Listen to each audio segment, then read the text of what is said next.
everyone, the friends that I've made here. It is nothing like what I have imagined. I was absolutely hopeless when we started the course, and the process that you go through is absolutely amazing. I learned how to structure for my training, my workshops, what I'll be doing from now on. Now, just to tell you, I was 14 years old and left school because I didn't want to speak in front of the class. I leave here today, overcoming that fear. It's given me my confidence back. It's enabled me to get back up on stage. You're going to become more powerful, clearer in your message, on point, and you're going to feel like you're part of a tribe. You can't miss it. This is a total investment in you and your future. And if you are considering coming along, do not hesitate. The transformation from day to day truly is incredible. If you're looking to get your message out, I highly recommend that you join Sam and the team for their boot camp. Powerful, spectacular. Incredible, Awesome. Fantastic. Amazing journey. You've got to come, you've got to be here. Try them, honestly, it'll change your life.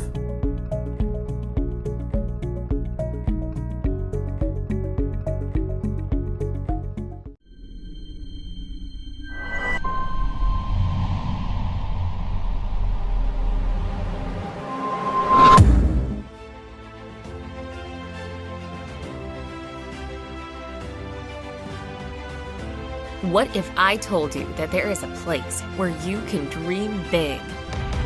A place where you can learn how to be an influencer. A place where you can collaborate with others.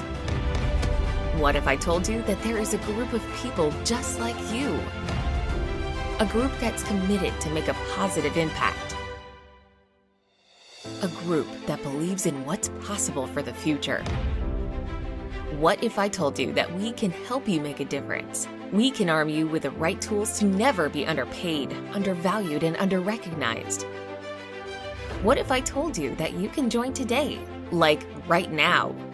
It's time to make a difference. It's time to shine. This is Speakers Tribe.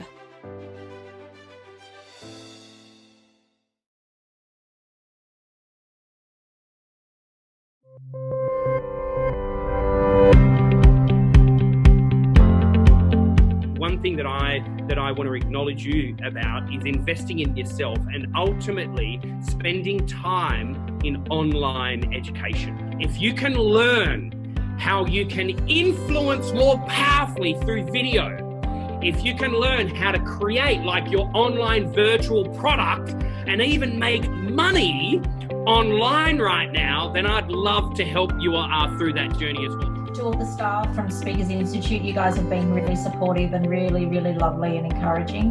But to everybody else, for all of your honesty and your courage for stepping up here and just giving all, because I've learned so much from every single one of you and it's just been really, really good. I just wanted to say, being out of the workforce for 6 years, looking after little kids, and this is the first course I've ever done, and it was astounding. It blew my mind. It was beyond my expectations, and thank you, Kate, for the feedback today. That was brilliant, and it's given me the confidence to back myself, because I didn't have that before, because you know, when you leave for a while and you come back, it's all a bit dodgy. So thank you. Sam, thank you.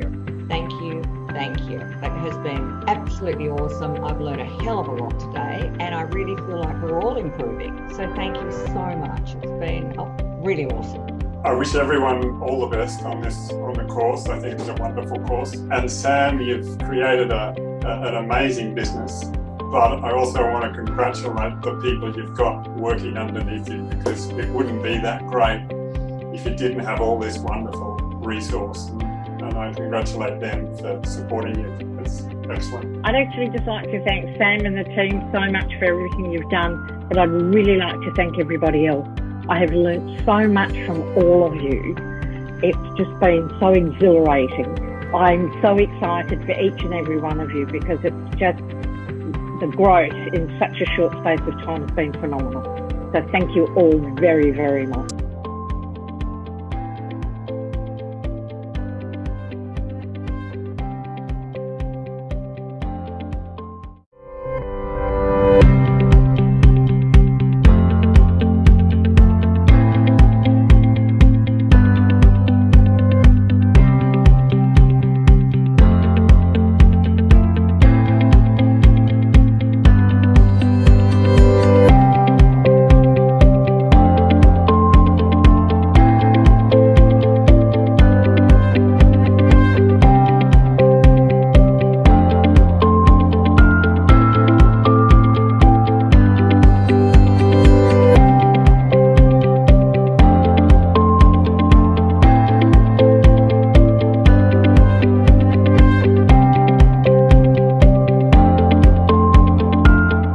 Welcome to Speakers Tribe TV, and on this amazing Monday, wherever you are in the world, thank you so much for tuning in.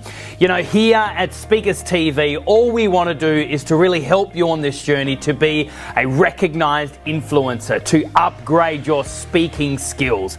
And that's exactly what we have in store for this episode. Guys, we are super excited about Speakers TV because not only are we bringing to you some of the best speakers, trainers to really help you to upgrade your skill set in speaking, but also we really want to help you on your journey. And wherever you are in the world, thank you so much for tuning in here on this amazing Monday. Why not start Monday with learning from the best in the world? Because that's exactly what we'll bring to you.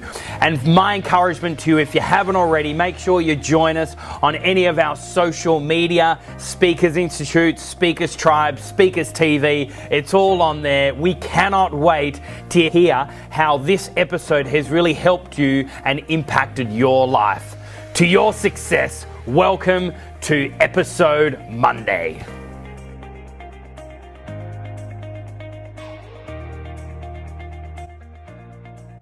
So super excited about this session. Ladies and gentlemen, please put your hands together for KANAK JAIN! But in these 3 days, I have not seen a power move. That is something which is not with the Speakers Tribe. So let's all stand. At least let's do it together. It's like I have attended boot camps for 6 times. Huh? You know why? Because we have done 6 times boot camps in India. And not only boot camps, this power move has become a natural way. It's required everywhere. Okay? So we all do it together. Spine straight, stand straight, roll your shoulders back, chin up, inhale. 1, 2, 3, yes! Give yourself a big applause and a high five, high five. How can you sit without doing high five?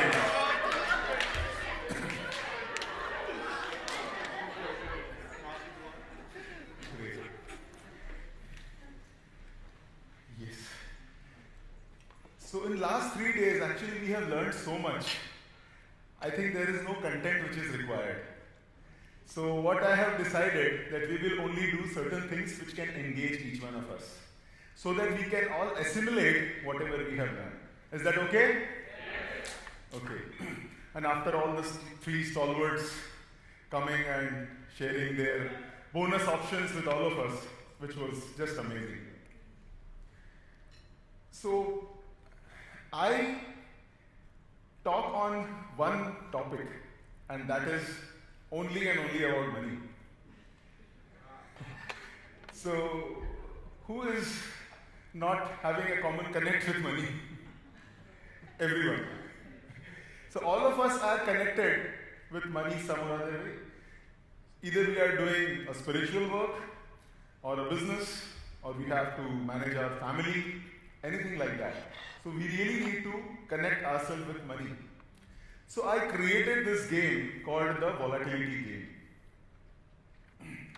Again, got inspired that there is someone who is dedicated his full life only on gamification and created 200 games. I think he needs a bigger applause.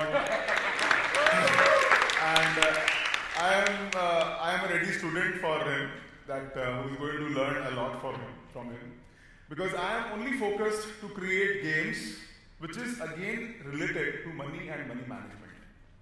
So this is one game I have created, and there are 9 more which is again on this lines. Yes, the time is small, less rather. So I'm not going to conduct a game, but we will be doing certain engaging activities, and you will have an idea about how this game is conducted. This game is different for India, different for Australia, different for UK, and different for US. It's a global game which talks about money and the money markets, the PE ratios, and few more boring topics like that. But again, we need to know them, isn't it? So that's very, very important. So what I have something is we all can become money magnets. How many of us would like to become money magnets? Money magnets? So 100%. You already are. So can we give a big applause to her? That's amazing. How many of you have, see, because we have to engage, so there will be a lot of questions. Huh? So this is, and I have got 3 copies of my book. Huh? So the answers which actually impress me more, I'm going to give these copies to them. Okay? And I have 3 chocolates in my pocket. So maybe once I finish with books, I can give chocolates. So the question is, do we have a program called Who Will Become a Millionaire in Australia? Yes. Okay, that's everywhere. In India, we call it Kaun Banega Crorepati, which one of the most important film stars, Amitabh Bachchan, plays that. Anyways, now the question is, if you Google, you will observe one thing. And that observation is, out of all these people who win $1 million or $500,000 or whatever the amount is, within 1.5 to 2 years, they lose everything. Not only that, they become bankrupt. They are unable to maintain or retain the same position at what they were 1.5 to 2 years back. Same thing goes with people winning lottery tickets, horse race, or maybe selling the land at a very high cost. Now the question is, why do you think this happens? Why they become bankrupt? Yes. Because they don't have that knowledge of how to manage money or how. Okay, they don't have the knowledge of how to manage that money. Yes. They have a scarcity mindset. Yes. Poverty mindset. What mindset? Poverty. Poverty mindset. Yeah, same. Scarcity, poverty. They haven't earned the right to it. They have a little? Haven't earned the right to it. Yes. They have not learned the lessons. They haven't learned to give. Haven't learned to give. Amazing. They think that things will buy them happiness. They spend it on things. They spend on their happiness. On things, yes. Unexpected and unwanted expenses they continue to incur. Yes. They didn't have the Money blueprint. They don't have the money blueprint. money blueprints. I think 90% I'm close to what you actually are telling. So that's, yes. They don't know how to manage it.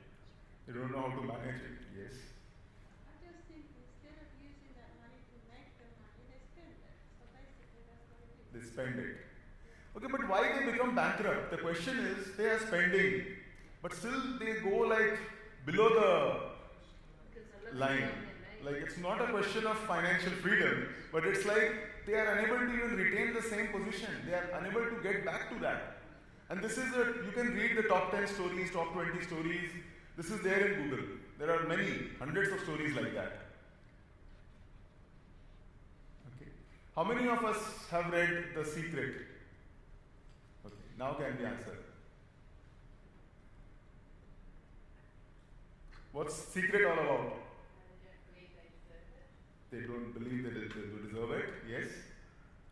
What else? Yeah, it's all about law of attraction. So why these people are not able to retain that money? Okay, will you repeat your answer? Will you repeat your answer? Oh, they don't have the money blueprint. They don't have the mindset. Absolutely. So this is for her. The first book goes to you.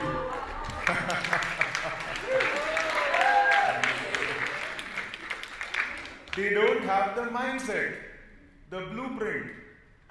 Absolutely right. It's only and only, I think everyone is right. But all your answers actually is a part of her answer, which is they don't have this mindset.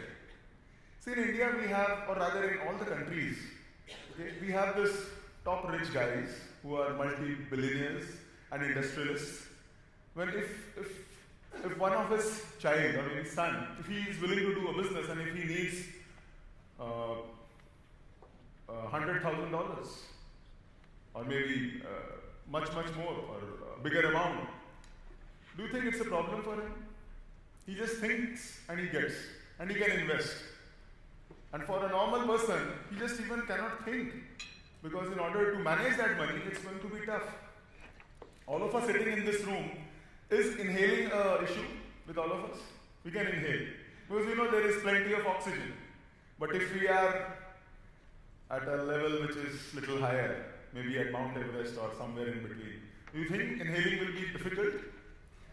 So it's again about the mindset. We know that the oxygen is there, so it's not scared and we are easily getting it. That same mindset is all about money. So yes, money management is very important. We really need to know and we need to manage it. But again, having that money mindset is something which is very important. Until and unless we have this money mindset, money, even if it comes, it just goes away. It's like the law of attraction. Whatever we are, that is what we attract. Even spouse, the neighbors, the boss, the juniors, colleagues, everyone. We attract them because whatever we are, that is what we attract. Okay?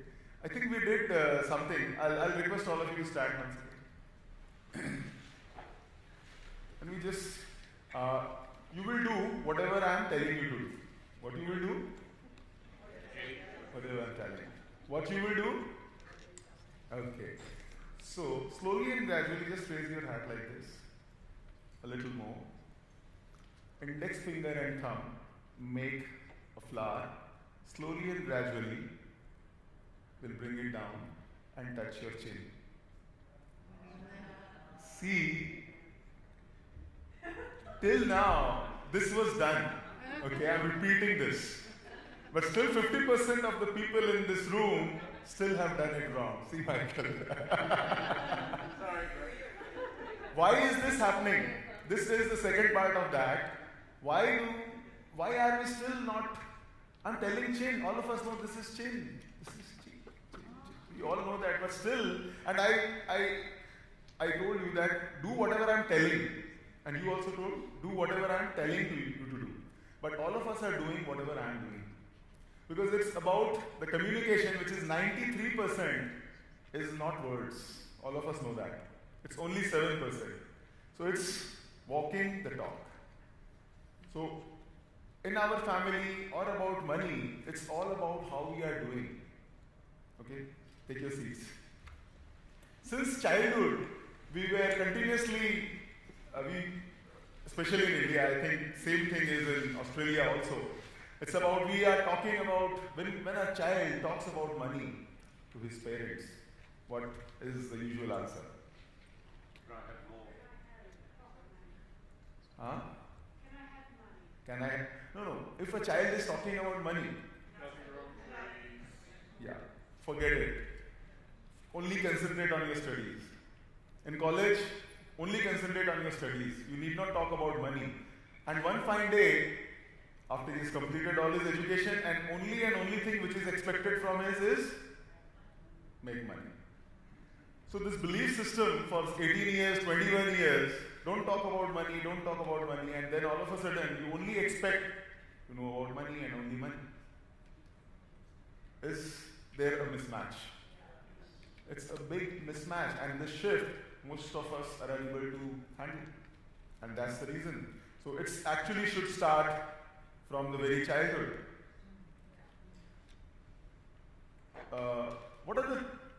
There are two things which I actually realized that it is the most important when it comes to money or you get money. First is progress. If you see there is a continuous progress in whatever you are doing, money has to follow. And the second thing, as this gentleman sitting over here rightly mentioned, giving. So P and G. The second option is giving. Most of us inspired with all the activities, whatever we are doing, or contributing your time to Speakers Strike, or whatever charity work you are doing. But like these are the two legs, as I say. Until and unless if you see both of them together, the progress, or rather, and the giving, the money is not going to. Most of us say when I'm talking about money, why I'm talking about giving. Okay? Again, I want to engage you in an activity which will just make it clear that yes, see, many a times, a lot of us are from philanthropy backgrounds and doing certain activities, and when we ask money to people, then they say, why to contribute to your vision, why to contribute to your whatever you are doing. So we all know how to inhale. Okay, can you all inhale and just check whether your belly is going out or coming in? Inhale. The belly is in or out? Out. In. Out. In. See, this is something which is so obvious, no? We all are doing every time. And we have like half of the people telling in, half of the people telling out. Okay. So what is correct? Yoga ma'am. Out. Yes. Can we give her a big applause for an amazing session which we had yesterday? This is like, it's like a balloon. When we put air inside that balloon, it should go out. And when we are exhaling, it should come in. It's as simple as that. 90% of the health issues are because we are not breathing it correct. So what I am going to do, sit straight, we all will inhale, and when I tell you to exhale, you will exhale. Again, this is connected with money. So inhale, inhale, inhale, inhale, inhale. Got stuck? I'm so sorry. Exhale, exhale, exhale, exhale, exhale, exhale. Got stuck? You all will tell, from where did this guy come? Are you going to... See, this is a cycle. This is all about a cycle. Until and unless you exhale, you will not be entitled to inhale. Which means until and unless you give, you are not entitled to give. So nature has given us so many examples in form of certain things which actually can explain us that it is in giving that we receive. So contributing your time and money for the work, whatever Sam is doing or whatever you all are doing, and to any organization which is voluntary and which is actually helping people to progress, I think that itself is something which helps. So this is something which was actually created by me in the form of a game so that we all know about it. This is just a 1 minute. So the next thing is, how many of, if let's say, I give you an example. If you have $1 to invest, okay, and that's for 31 days. And if I say that $1 will double every day, and at the end of 31 days, okay, you will get $10 million, which is $1 doubling every day, and you get $10 million, which is 1 and then 7 zeros within 1 month, 31 days. This is, there is a disclaimer, there is no option available like this. And the second option is your money will double every day. And on 31st day, whatever the value is, you will get that. Which options you will invest, or which options you will take. Both the options are guaranteed, let's say, by government. 10 million, 1 with 7 zeros, or $1 doubling every day, and finally whatever the value is. $1 doubling. $1? $1 doubling. Doubling. How many is for doubling? Okay, and how many for 10 million guaranteed? One of you. So all those people who are guaranteed, that's okay. For the rest of you, which means that you think that this option 2 is going to generate more returns. How much is that? Guesses. You can do calculations if you wish to.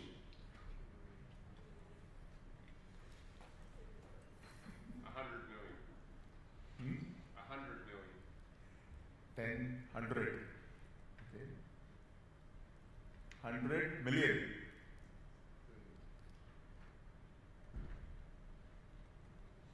100 million he's telling.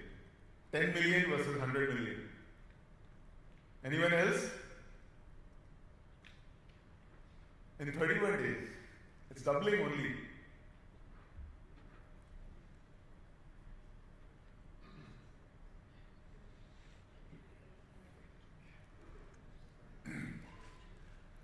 One, two, 4, 8, and so on and so forth. I've written rupee, so you can understand that as a dollar. No calculations? Is that 2.14 billion or is it 21 billion? 21 billion. Okay. 10 billion is guaranteed, which is 1 with 7 zeros. And you are telling 1 with 8 zeros. See how it is going. This is just simple mathematics. And this is something which we call as the 8th wonder of the world. 1 with 9 zeros. It's how much? Not 100, it's 1,000. Okay. But I'll give this to you for your attempt. At least you had that courage of telling it 10 times. This is for you. Yes. So that's perfect. So this is one concept which is very, very important to understand the power of compounding. And if there is a goal and we really need to stick to that and then have faith in whatever we are doing. Same thing goes with our goal and same thing goes with the money, whatever is there. Now, at this point of time, I think the money has taken over everyone. So find out a partner sitting next to you, okay? And just you need to do, or maybe you can stand and just look into his eyes. Stand, face to face, have a partner. All of us.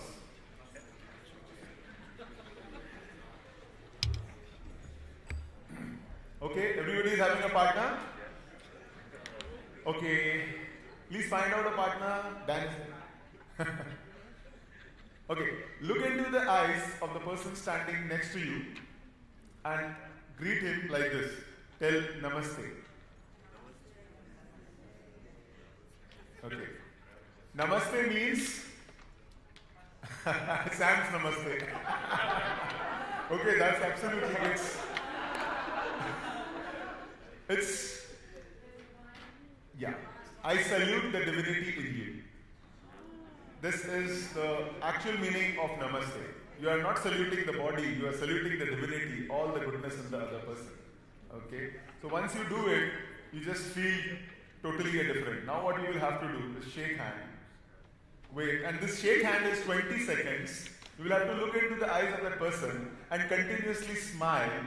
And as you are smiling, you will continue to shake your hands. Smile, laugh, shake hands, 20 minutes, 20 seconds, not 20, 20 seconds, 20 seconds, 20 seconds. See the smile all across. Left hand shake is for Sam. Okay. Give yourself a big applause and take your seat. How are you feeling now? Is the energy changed? It is so contagious when we are smiling and when we just look at each other, when we greet somebody. I think this becomes contagious. And in order to have money in our life, this level of energy, this level of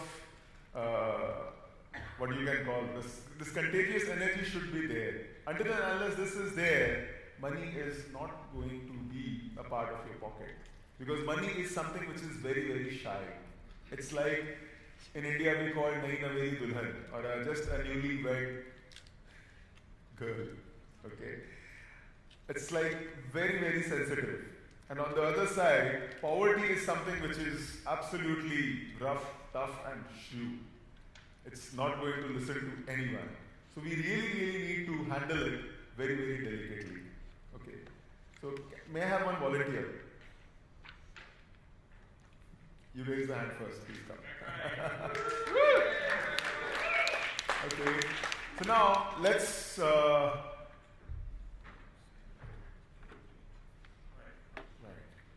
Okay. So now he is Mr. Money today. Okay. So as he is Mr. Money, now what is going to happen? All of us actually run after money, or like we want to have money. So what you have to do is you have to run, and I am just like an ordinary common man, like all of us, and I am going to run after you and try to have you. You are Mr. Money, and money is it's little down. So run a little bit. Let's see you can how far. If I get you, I get all the money of the world.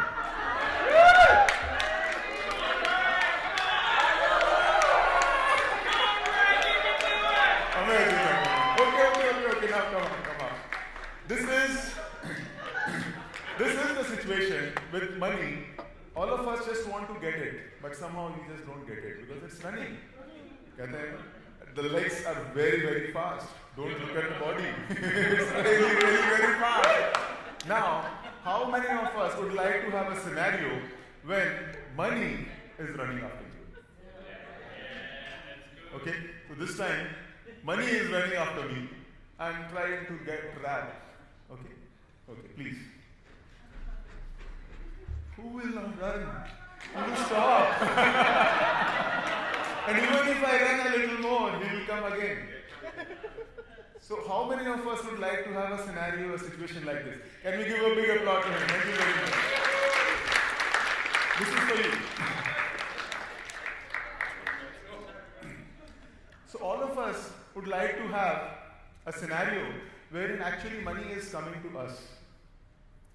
And in order to do that, maybe certain blueprints, as she was telling, if it is there, or some formula is there, that can actually work. Don't you think? Are we interested in understanding some formula? Okay. Let's see if we have something. So what is money? Energy. Okay. In mathematics, how many of you have read this formula? X plus y square whole square equals to?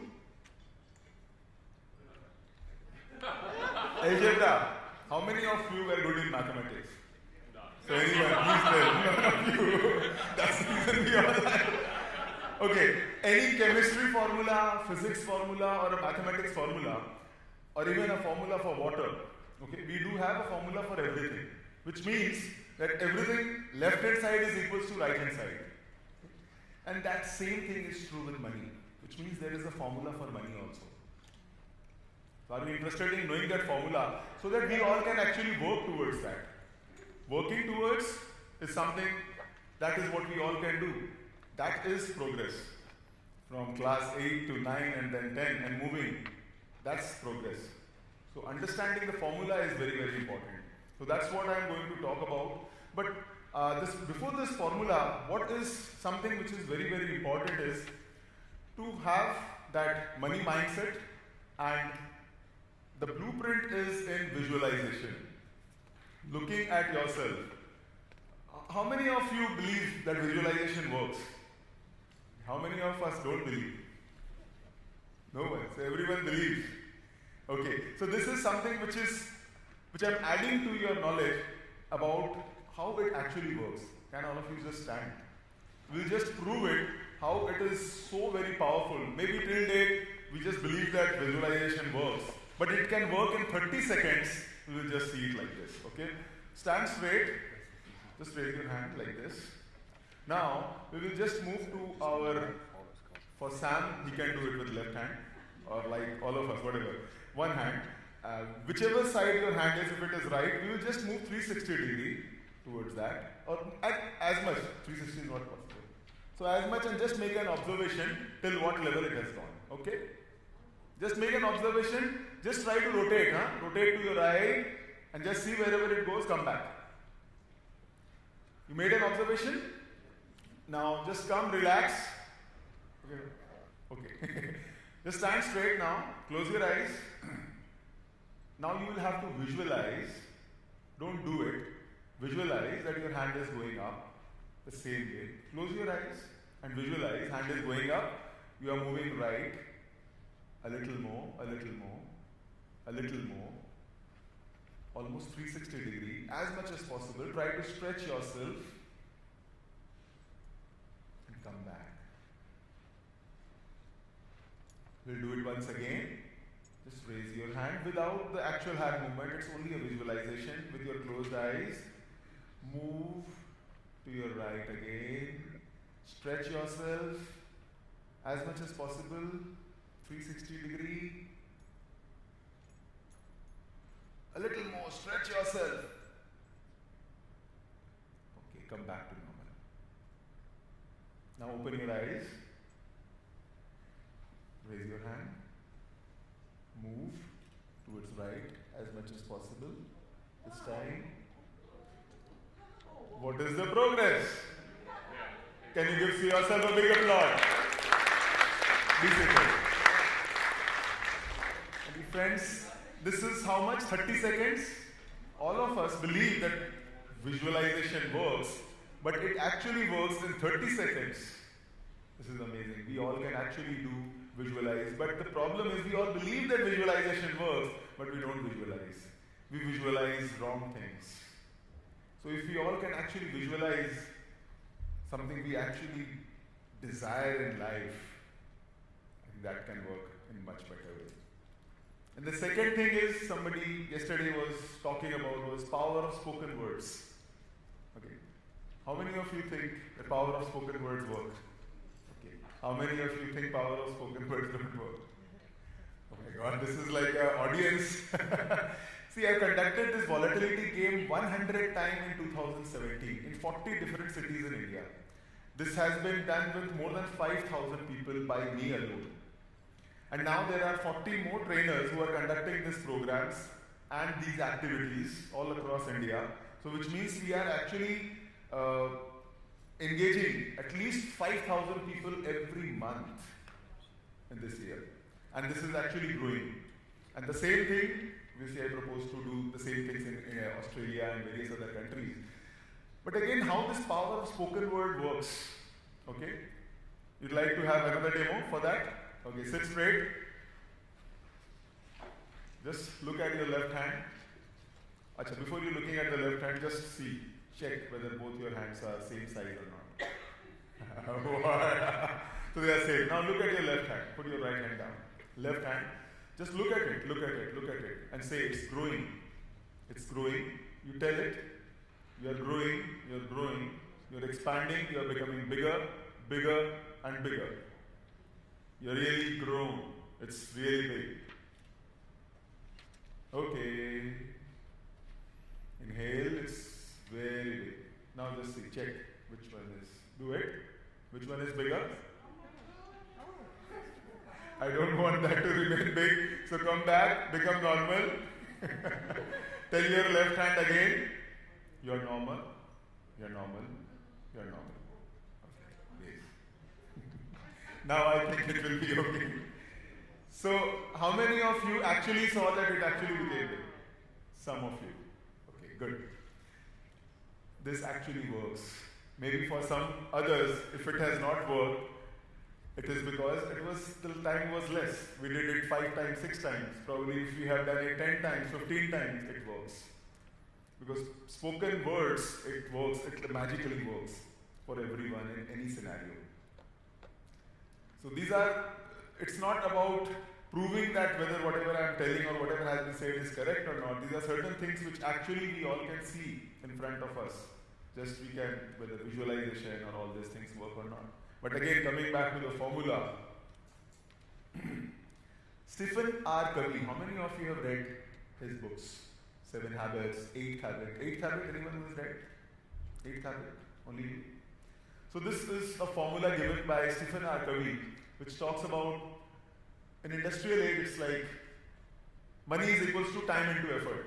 So whatever you are doing, okay, if you are an engineer or a chartered accountant, that's your effort. And then the time which you give, based on that, money is something which you get. Which means if you give more time and if you have more efforts, you will make more money. Is this formula correct today? No. No. Now the question is, if this is not correct, then what is correct? Leverage. Okay, that's a part of effort. Many companies, what they do is they leverage. Obviously, they create a network. You can tell an example of, let's say, Alibaba, or you can tell an example of Amazon or Microsoft. They are growing 10,000x, isn't it? Effort, yes, they have leverage, they have everything, so many people. But again, so many people, so much of time, they are generating the same amount of money. So, what is so different about Amazon and maybe any other company? Why is the money which they get is 10,000x? Attraction. Attraction? Yes, we already have discussed that. But now the money is, we are trying to understand the formula. System is a part of effort. If you don't have that system, if you don't have that leverage, how will you do the business? Even a very small business should have a very system. Replication, yes, the number of people replicated and then time also replicated and the money is there. So that's it. But what is that extra? What is so different about Amazon? My 7-year-old son, if he is willing to change his school bag, he will just go to Amazon and he will select something and then he will tell Papa order. It's like that. So these days, kids, they just only understand what is Amazon. In India also. In Australia and US, it's very common. Yes? Huh? Oh, scale. Scale again, it's leverage. Scale is more or less on the same line. You all are right. It's a part of something. Convenience. Yes, you have to create convenience. Yes, not another one. Yeah, innovation, scale up, it's all a part of effort. You have innovated because there is a innovation you have actually done. Yeah? Yes, intellectual ideas, intellectual properties, this is also a part of effort. But many a times, let's say take the same example of Amazon.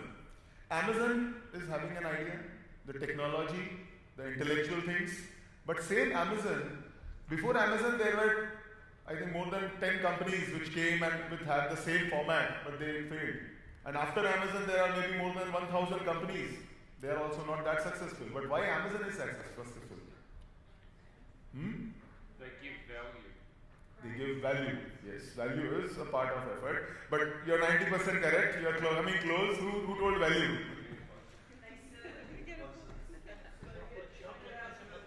Value is 90%. Okay, see, everyone is right. Will not. Yes, you will have your answer. Diversification. It's diversification. Yeah, working smart. Yeah, smart and hard work. Actually, yes, all your answers is part of a result. If you start your work on day 1 and 2 and 3 and 4 and 30th and 31st, if there is no result, even if you have put your time and effort, nobody is going to pay you. Whether it is this corporate world or even you are an entrepreneur or anything, value is the closest thing which is there. See, in this hotel, if we want to have a cup of coffee, how much we pay? And the same coffee, what is the ingredient of that coffee? How many grams? The actual coffee is 2 grams in that whole pot. At the same coffee, if we are having it at maybe Starbucks or maybe some other restaurant which is not, it's different. Same coffee, same ingredients, but we are paying more at a certain different place because of that experience, because of that value, because of this results which we are getting. So whatever we are doing to earn our living, is that giving value? Is that adding results to whatever we are doing? If that is, it's going to work for all of us. Making sense? Yeah. Okay. This is something which I created, a life of a man in Australia, how you start the day. And each and every thing which you are actually consuming throughout the day is a part of your ASX 50, is a part of something which is there listed on your exchange. till date you are thinking that all of these is just a consumption for you. You have actually consumed. You are consuming and consuming and consuming. And that's an expense for you. How about making all this consumption your source of income? If you have them in your portfolio, if you invest in your own country, if you invest in your own economy, in the top listed companies, you are not only helping your nation, you are not only making your expenses, actually you are turning them into income. Because this is something which you will consume throughout your life. And the more you consume, more are the chances that you will be earning and earning and earning out of that. As the consumptions continue and they increase, more is the chance of the prosperity of you as an individual and you as a nation. All this developed, why a nation is like developing or underdeveloped or developing? What is the basic difference? What is the basic difference? Increased consumption. Consumption and the per capita income. If you as an individual, if you are earning more, your country is developed. Your country will only and only develop if you as an individual is earning. So my dear friends, money is something which is very spiritual, I'll say. We all really need to make a lot of money, because if money is there in your possession and not with Osama bin Laden, it's going to work well, it's going to help a lot of people. Money is something which actually, if it is there with you and having a mindset of money so that you can have more money so that you can do actually good to the whole world. And by all this, we actually can help not only ourselves, but the whole world together. Isn't it? There are leaders all across. Who do you think is the most significant leader at this point of time? Sam. He is, no doubt. And we give a big applause to Sam. Okay, are the spiritual leaders significant? Are the political leaders significant? Are the company leaders? Maybe. I think in the coming era of next maybe 100 years or 200 years of the humanity, the financial leaders, the leaders who will be managing money are the most important leaders. And these are the leaders who can actually make a difference in everyone else's life. So there is something called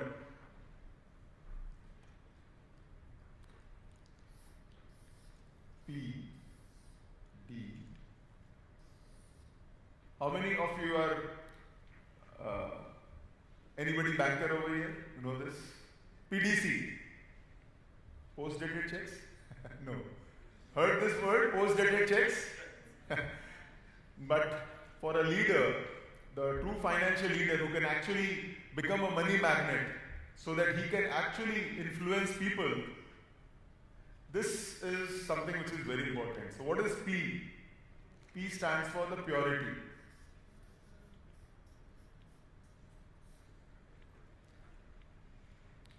Whatever you are doing, it should be pure. Until and unless it is pure, it's not going to work. Second is, guesses?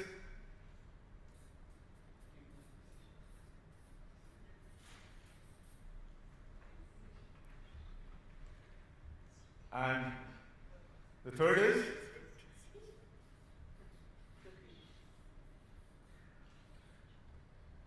Courage. C's come double. So, note this.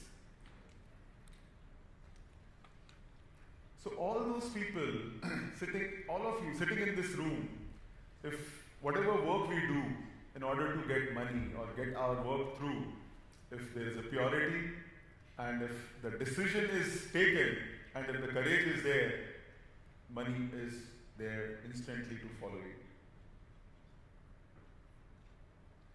And I have something more.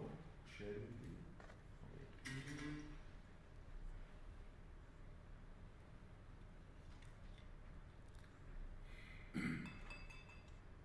Before I go, I just have a little puzzle for all of you. These are the 9 dots. You can all do this, and you have 4 lines. Simple. This is a very, very common thing. 4 lines. You have to connect all the 9 dots with 4 lines. Okay? Just 1. You cannot pull this up, and 2, then 3, and then 4. Or maybe 1, 2, 3, 4. Then this is left. So just try it out. And whoever is done, please raise your hand. You have done. Oh, gamification masters. Anyone else? Otherwise, you have done it? Okay. Can you bring your pad? You have done? Can you show it?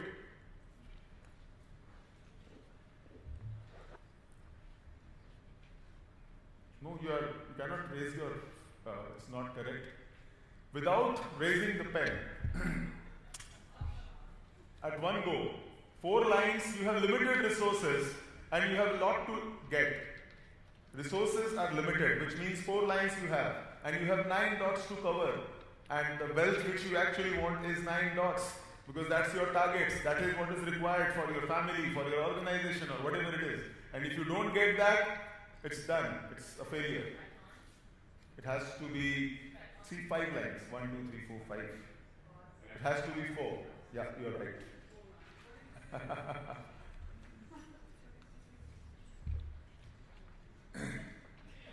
Anyone else?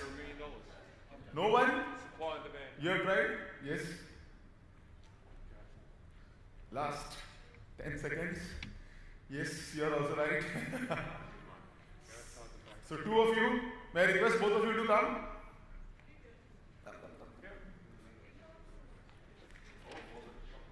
Okay, let's see the results. 1, 2, 3, 1, 2, 3, 1, 2, 3. You do it. Both of you are right, so you can do it.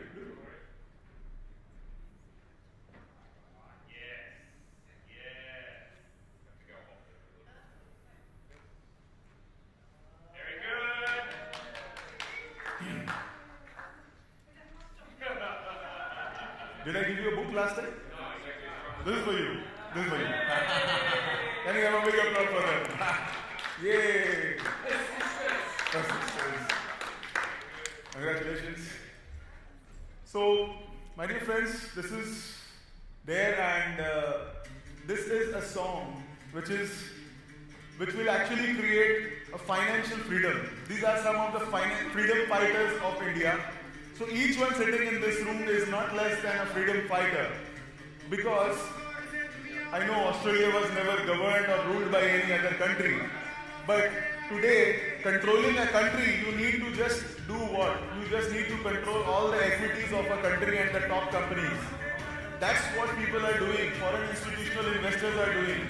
So as a nation, as an individual of your country, what you really need to do is invest for yourself in your country, okay, and make yourself rich.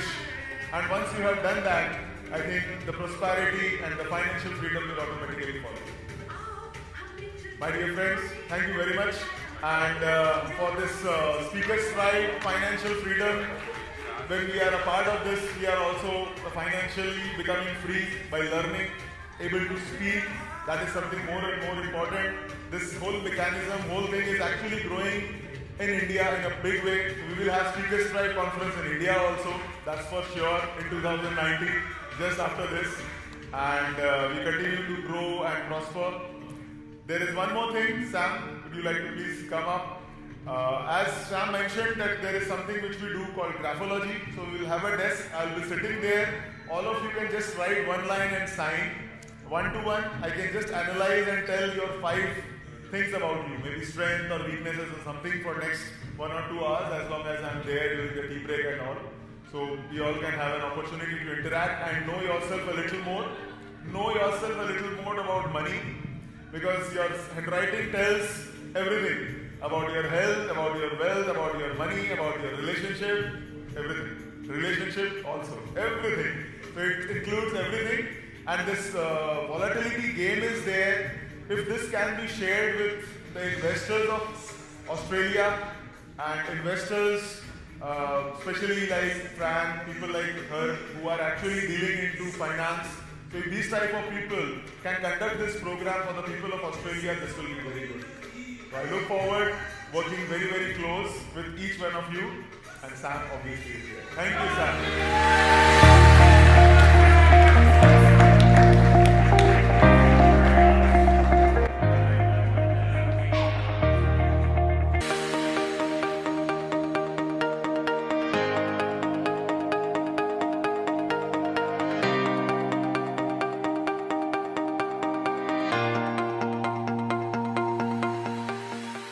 To share, I mean, how good the feeling was after completing the session, and I think the feedbacks were just too good. So I mean, that is forcing me to think beyond.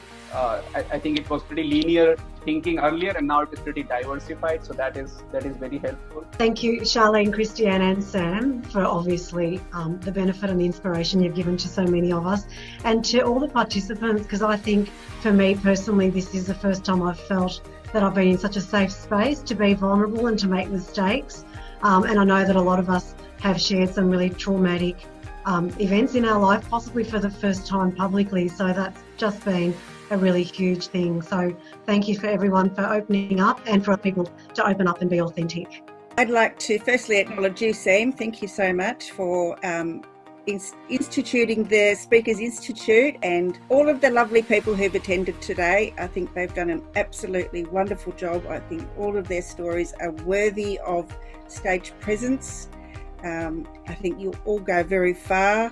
I just wanted to say, being out of the workforce for 6 years, looking after little kids, and this is the first course I've ever done, and it was astounding. It blew my mind. It was beyond my expectations, and thank you, Kate, for the feedback today. That was brilliant, and it's given me the confidence to back myself, because I didn't have that before. Because you know, when you leave for a while and you come back, it's all a bit dodgy. So thank you.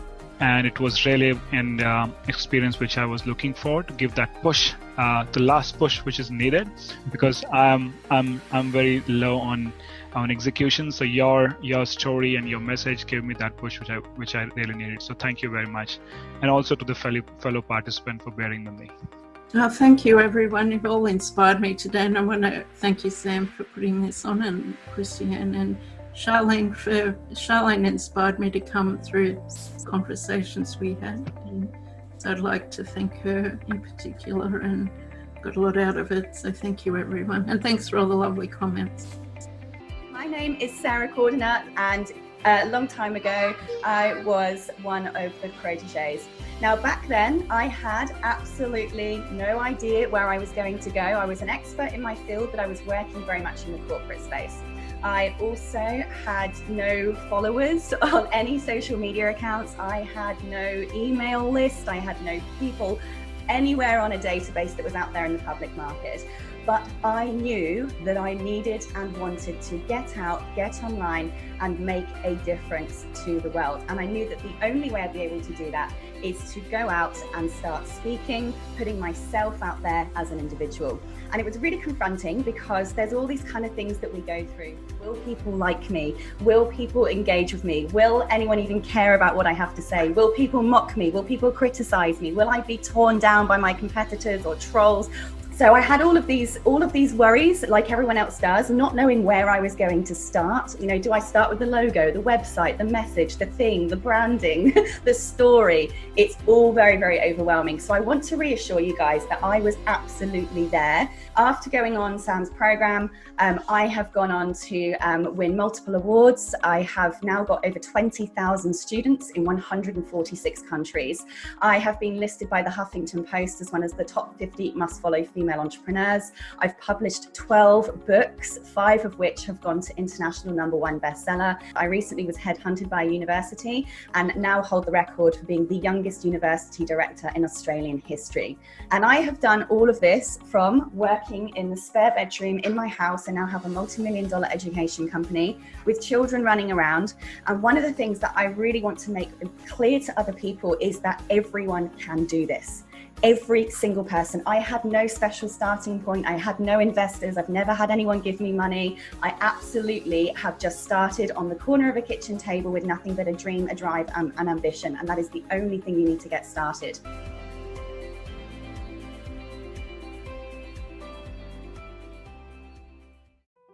Sam Cawthorn here, CEO and founder of Speakers Institute. If you give me 60 seconds of your time, I'll show you how to set up an online webinar in 48 hours while growing your authentic followers to tens of thousands, and then teach you how to package your IP so they buy your programs online using what we call influence on video. What this means is you talk to camera, share your value, and then stack your offerings and create urgency in a way that makes it so irresistible that they click the button and purchase your high ticket sale. Talk with any of our clients globally, and I promise you will not find anyone that does what we do. All you have to do is to create an online event, share your ideas, and then stack your offerings just like this. And here's the big secret. Everyone is online right now searching for people just like you to help them learn things that you already know.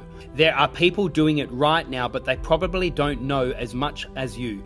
So right now is your chance to learn how to sell online, and my influence on video formula is easy to use and foolproof for anyone to master. Just recently, I did a 1.5 hour video online to only 40 people, and at the end, 10 of them bought my $4,000 product, all by one click of the button. It was seamless. So if you want me to show you how to influence on video, stack your offerings that make it irresistible, learn my exact script so you can come across authentic and real, and create urgency so then they buy immediately, then click on the link below and join my free masterclass. This is the Celebrity Authority Show. Please welcome your host, Sam Cawthorn. Hello, welcome to another episode. Super excited today. We have Rob Flux here, direct from Queensland in Australia, here in the studio. Rob, thank you so much for joining us. You're welcome, Sam. Glad to be here. Rob, you really are an expert in property. And in all reality, the importance of property in today's world is more important than any other time. And tell us why. Tell us why property for you? Why property for me? It's something I actually fell into by accident. Bought my first house at the age of 18. It was a situation where it was either buy the house I was in or be forced to move out, one of the two. So I chose to buy the one. I'm sure you were glad that you bought it. Absolutely. Yeah. And for people that are watching property, is it still is it still a very important investment for people? Absolutely. Yeah. So property is one of those things where it's a staple of any country. If you go back 220 years, Australia had no property development. And over time, property developers have actually created and forged our country. Wow. So it is the forging of the country and meeting the needs of the community that actually builds where we are. And that's a really good way of looking at it, Rob. Hey, look, I'm very keen to really unpack your formula. However, tell us a little bit more about your story and about your journey from this young kid that bought his place rather than getting kicked out to now. I'm sure you've got an amazing story. I have quite an adventurous story. So bought my first house at the age of 18. Actually bought it off mum and dad. It was a situation where I had saved a lot of money as a child. I was a little entrepreneurial, did letterbox drops and worked at Kmart, pushed in trolleys and all sorts of things like that, and had saved up enough to either buy a house or potentially throw it away on just some fun stuff. And I was fortunate enough to win a trip for two to Hawaii. Wow. And I was very tempted to go to Hawaii, take a mate and piss all of it up against a wall. And I chose to instead invest that in deposit in buying a house, and that was the best decision I ever made. Wow, and obviously then the rest was history. And so tell us a little bit more about what you do now. What do I do now? So with 30 years property experience, what I've found is the first 20 years of that was through traditional investing. So you buy it and you wait for the market to do the heavy lifting. And I found a lot of challenges in that process. What I found was that typically we're taught negative gearing, so let the taxman subsidise the income stream. The challenge with that is every time you buy a new property, the bank considers your income lower and lower and lower, so your ability to buy the second property becomes harder and harder. And with market fluctuations going up and down, bank lending conditions becoming difficult, more difficult every single time as each generation moves on, the ability to scale that becomes very challenging. And whilst I made a fortune, it took me 20 years the first time round, I unfortunately lost that through a divorce and I had to start again. And I didn't want to have those constraints sitting over me the second time. And I didn't want to wait for the market to do the heavy lifting. So that's where I chose property development, where I can actually force the value onto the property and manufacture the profit. And now you run a company, and obviously you do your own seminars, etc. Now you're teaching other people how they can learn from, in a way, your mistakes and do what you've learned. Is that right? Absolutely. So what started out as 5 people sitting around my kitchen table trying to help each other's project out has now grown. Each mate invited a mate. That invited another mate. We've now got a community of over 3,000 people Australia-wide. Wow. We've got physical presences in multiple states and growing. Our delusions of grandeur is to have a physical presence in every single state. And we now run formal education as part of that process. So when it does come to this formal education, and obviously for the listeners out there, is there any secrets or any insights that you can give us, any tips or tricks? And you know, I know I'm being cheeky because I'm sure this is part of your education system, but is there something quickly that we can catch in order for us to? So, absolutely. So the most common mistake that people make is that they'll go to a property educator who sells them on this fantastic idea of going in and learning the process. And the process to be educated is absolutely the right thing to do. The problem is that most people don't know what strategy they want to go into when they go in, so they don't get the maximum out of that education. And so what we have done as part of our property development formula is the very first step in the process is to lock down what is your strategy. Because once you've locked down your strategy, then the lessons become a lot easier to execute, a lot simpler. So you're not trying to become jack of all trades and master of none, where you're very wide and very shallow. Instead, you get very narrow and very deep, and you get very good at what you do, and you can execute that with the uttermost excellence. And how to find that strategy? You need the right people around you to give the right advice, I'd assume. So it's a combination of multiple things. So where are you at currently financially? How much time you've actually got to commit to the process? The skills you've got, which is then complemented by the people that you've got around you with your team. Also your risk position. People don't necessarily have the same appetite for risk. Just because you can do something doesn't mean you should do something. Exactly right. So we've got a framework that we put together where you put that through, and there's probably 50 odd development strategies that go in, and there's 2 or 3 that pop out that may suit you. But the exact same framework will give somebody else a completely different answer. Look, you certainly have got us all curious, I'm sure, about what's then possible for us. Hey, Rob, with everything that you do, with from this movement that you founded, together with all the IP that you carry, etc., what do you do in your free time to recharge your tank so you can still operate at the level that you do every single day? What do you do? Twofold. So this is my passion. So what I do is more of this. But I'm also a little bit of an adrenaline junkie. I've done more scary things than most people will. I've jumped out of planes, I've jumped off sides of mountains, I've jet boated, I've done drag racing, I've done speedway racing. If you name it, I've probably done it. Okay. The next one on my list is to learn to fly in a wingsuit. Wow. So, yeah. So watch this space. Are you a bit nervous about that one? No. See, it's the complete opposite. And if you jump off a roof, you know that if it goes wrong, you're going to hurt yourself. If you jump out of a plane, if it goes wrong, you're never going to know. So jump out of the plane, take the chance. You make it sound so easy. But look, Rob, thank you so much for joining us here in the studio, and I really appreciate you sharing those insights as well for us all. But look, just before you leave, we have this challenge that we do take all of our guests on, and it's called the 10 questions in 10-second challenge. So Rob, do you accept the challenge? Game on. All right, Rob, your time starts now. Favourite colour? Purple. Favourite food? Curry, but very spicy curry. Vindaloo, love Vindaloo. Oh, Vindaloo, very good. Favourite celebrity? It changes. So every couple of months I binge watch. So at the moment, Gary Vee. Gary Vee, yep. He's awesome. Favourite actor? Leonardo DiCaprio. Favourite professional speaker? Simon Sinek. Yeah, he's great. He's solid. Favourite book? Think and Grow Rich, Napoleon Hill. Oldie but a goodie. Favourite movie? It's a close tie, old school, so Back to the Future. Ghostbusters. And Ghostbusters, that's awesome. Favourite city? Brisbane. Favourite drink? A honey bourbon, but specifically a spiced honey bourbon. Oh, very nice. Very on the rocks. Favourite pizza topping? Supreme, no anchovies. No anchovies, very important. And Rob, if you could be an animal, which animal would you be?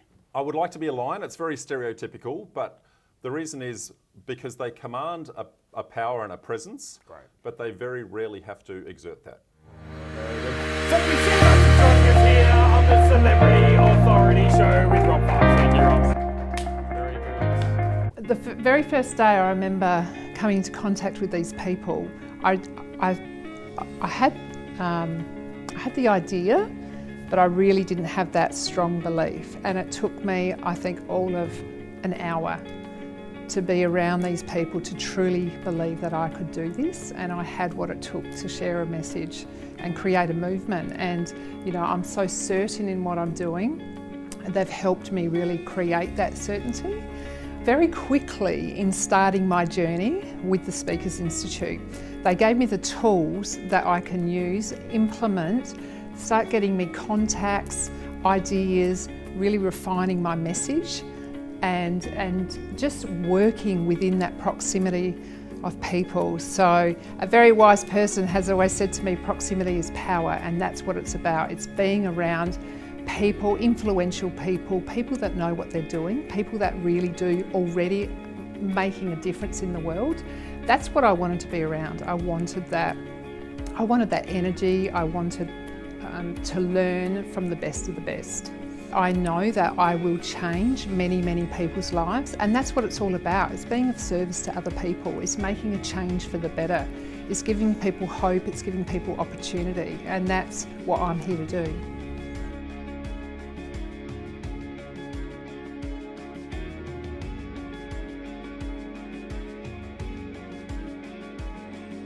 Our next speaker. In 2013, our next 10X speaker hit rock bottom. She was completely broken and had become someone she didn't want to be anymore. So she figuratively set herself on fire to rise from the ashes of her former life. She wants people to know that no matter how dark the world seems, what seems like the end is just the beginning. It's possible to turn it all around when you look at the embers of hope. You only have to call out to someone to come by here. Would you please get ready to fire up for Tammie Horton? I'm a mind reader.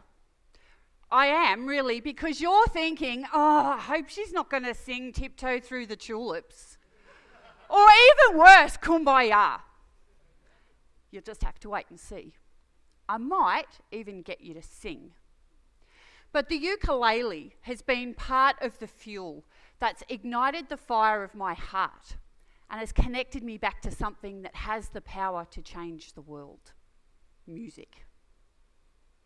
And now I'm living the life I was born to live. But it hasn't always been that way. The World Health Organization states that globally, every 40 seconds, one person dies by suicide. Another 20 attempt it, and hundreds more think about it. So by the time I finish talking today, 15 lives will have been lost and countless others impacted. Included in this are people who experience mental health issues, homelessness, abuse, and countless other problems. Maybe even some of you have felt this way, or you know someone who feels this way now. But we must always be able to see the light, because there is help out there. There are embers of hope that will light the way. You just have to call out, "Hey, someone, come by here. I need a hand." But sometimes we're too broken and blinded by our misery that we think we're destined to live with a hurtful present and a dismal past. We can lose hope, think we're nothing, and suffer in silence. I've decided it's time for this to stop. Because when we're in that dark place, we have the chance to do something that we couldn't have done before. At that point of choice, we can choose the lighter path. We can look for those embers of hope. We can build a pyre and burn away our old selves and rise up. We can be regenerated. Now, we might call this story resilience or even freedom, but it's the story of the phoenix. It's my story, and it's my vision for the world. So I was trapped in an abusive relationship for a very long time, and I've suffered from anxiety and depression since I was a teenager, and I have been suicidal on more than one occasion. But on the 13th of October 2013, I found out just how broken I'd become.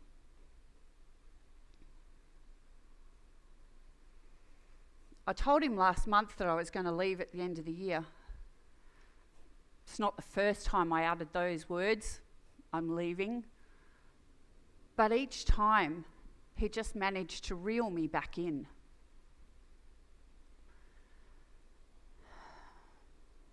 It's 2:00 in the morning. What is it that he wants now? Can we make this work? What? Can we make our marriage work? Oh, no, I'm done.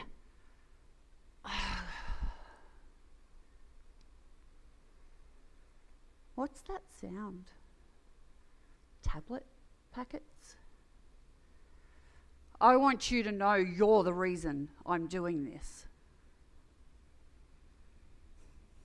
After everything you've put me through, I really don't care. Now, can you imagine being so worn down that you've lost the ability to care whether the person you've spent 27 years of your life with lives or dies? It filled me with shame.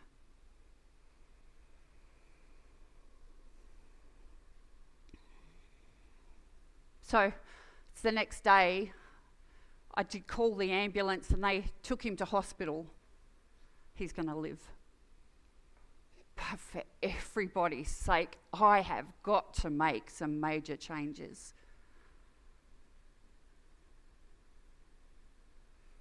I've packed up the car with what I can, including the two youngest kids, and I'm reversing out of the driveway, leaving the only life I know.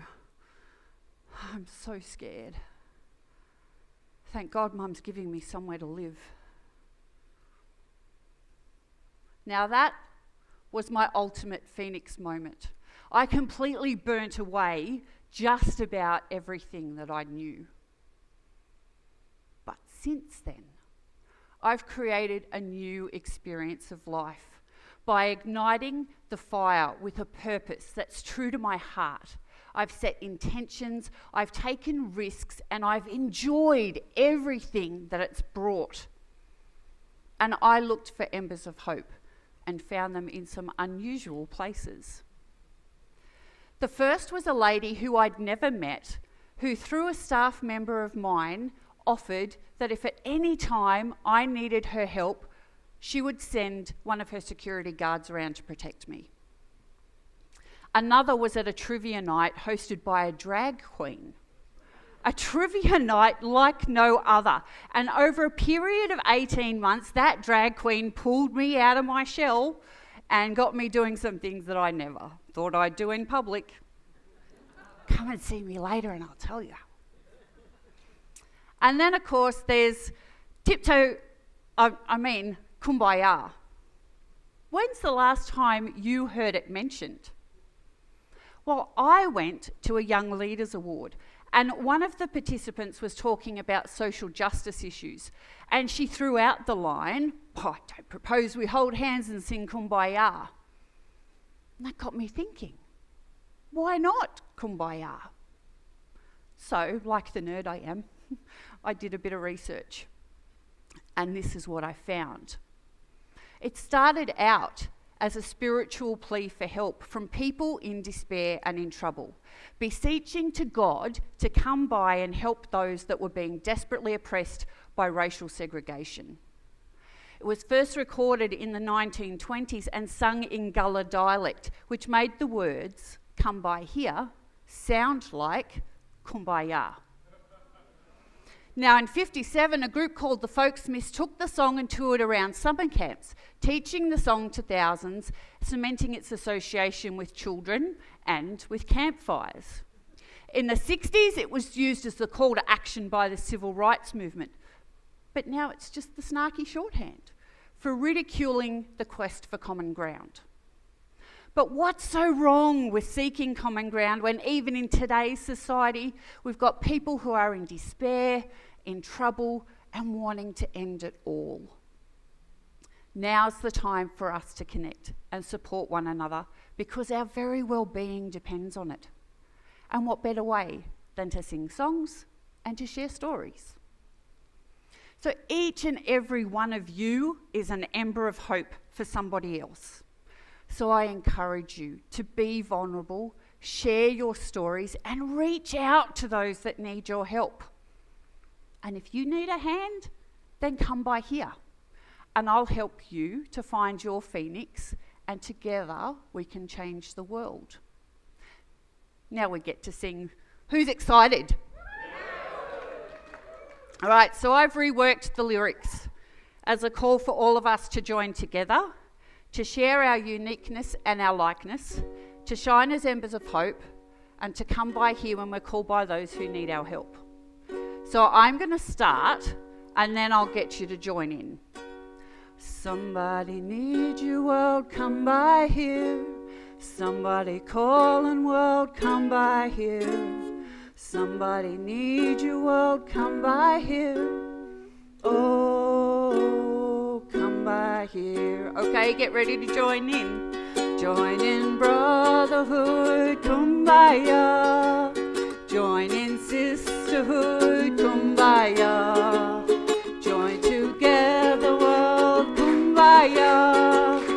Oh, kumbaya. I can't hear you. Can you hear us, world? Come by here. Can you see us, world? Come by here. Can you feel us, world? Come by here.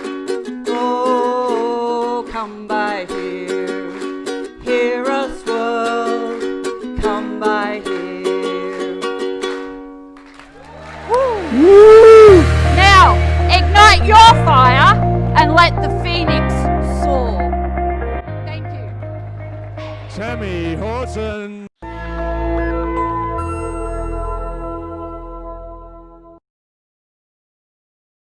Hi guys, Sam Cawthon here, CEO and founder of Speakers Tribe, and I'm super excited about this video.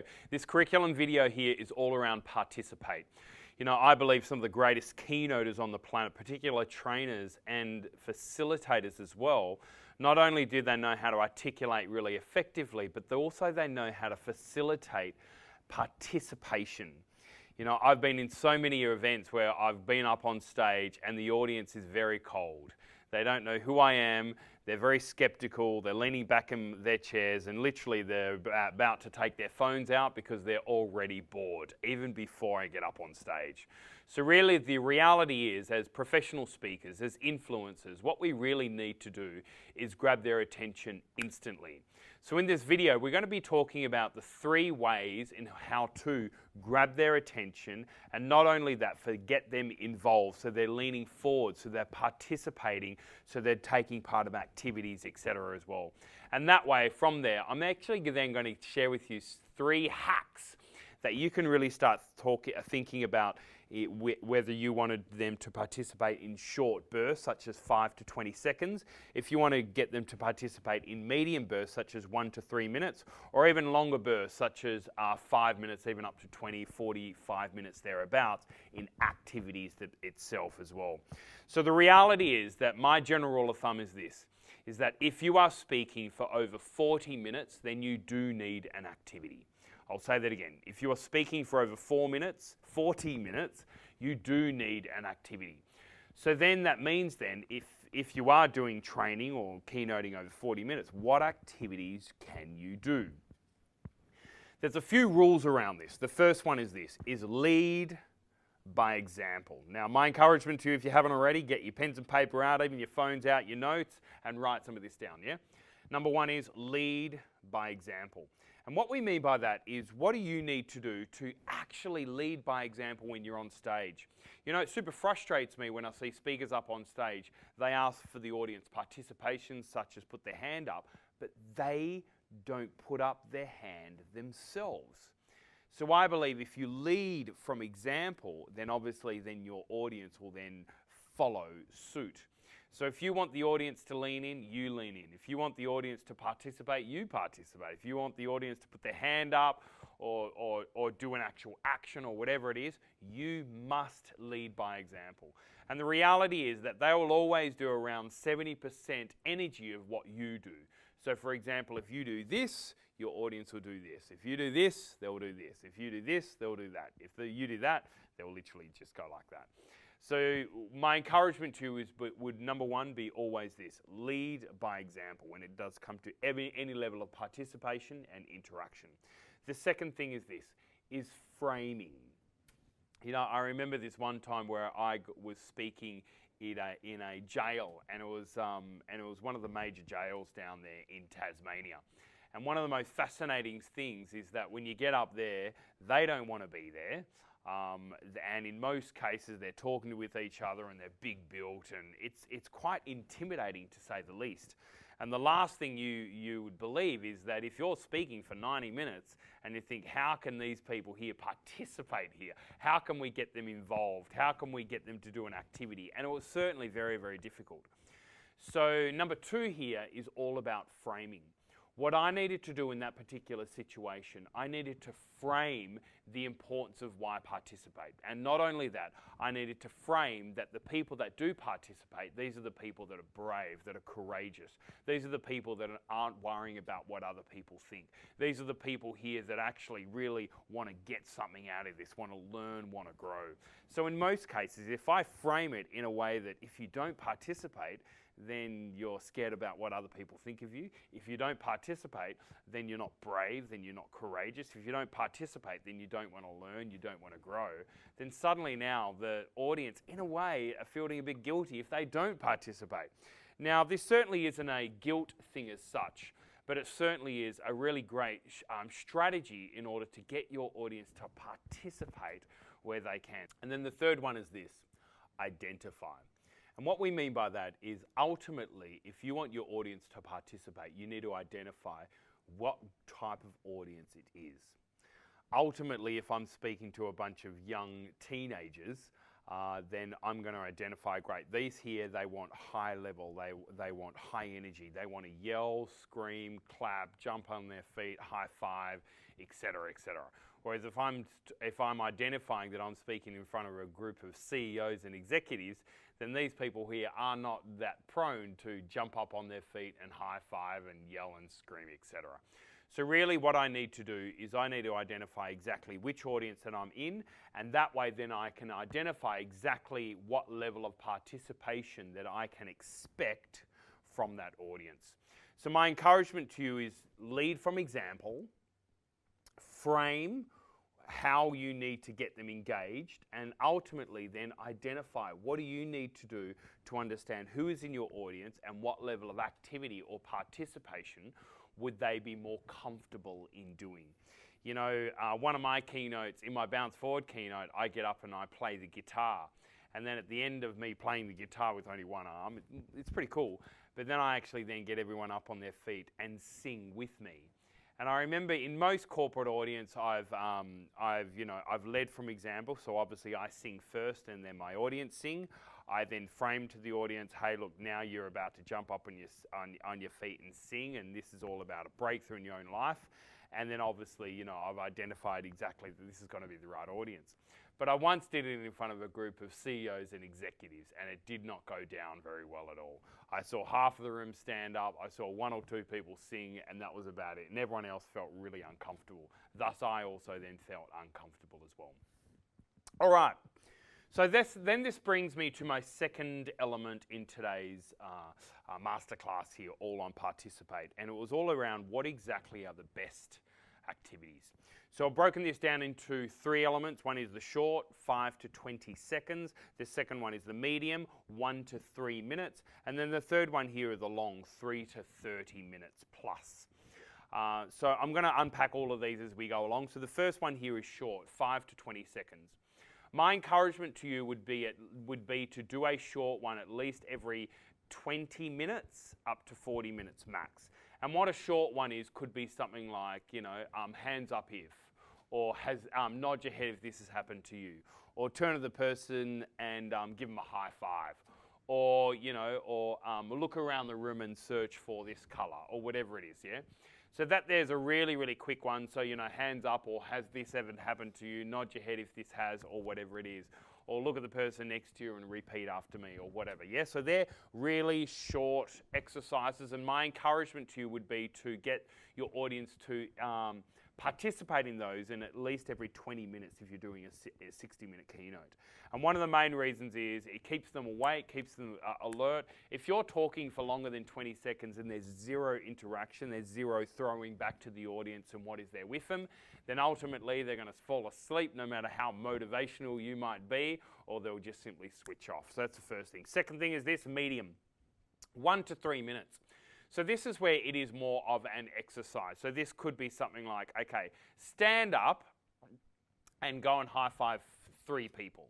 Or it could be something like, you know, stand up if this has ever happened to you, or whatever it might be. Or another one could be something like, turn to the person next to you and ask them this question, bang, bang, bang. I'll give you 90 seconds, yeah?